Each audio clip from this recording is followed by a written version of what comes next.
Hi guys! So, voiceover for today kasi nakakainis. Hindi ko alam bakit nawala yung sound ng video ko na to. But anyway, first time ko itatry itong Water Made Moisture Pad from Mediheal. So, this toner pad gives intense moisture to our skin. So, this product is good for dry skin.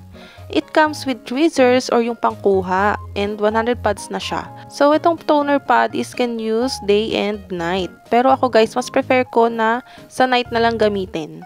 So now, maglalagay ako ng 2 toner pads. Pwede rin maglagay sa chin and forehead. But medyo magastos yung ganon pag 4 na pads yung magagamit nyo.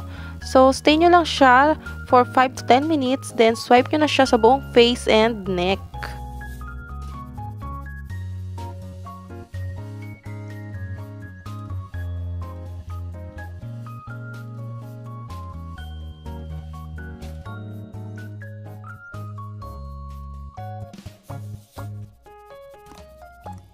So, ayun guys, tatanggalin ko na siya after 10 minutes. So, sakto pala guys na naggamit ako nitong Water Made Moisture Pad kasi kanina is galing kami sa Quiapo Church.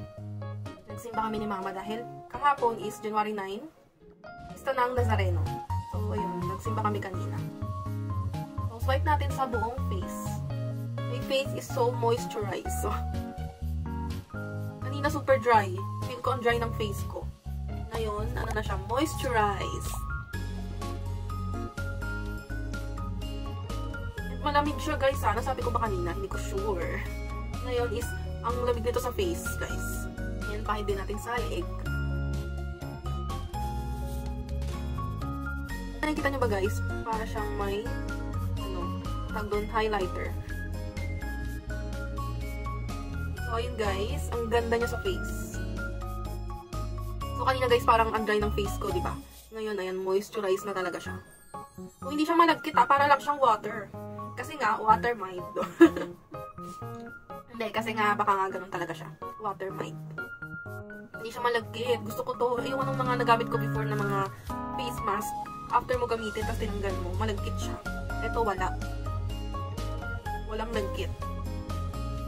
Ganda. So, kung gusto nyo rin guys, lalagay ko sa yellow basket.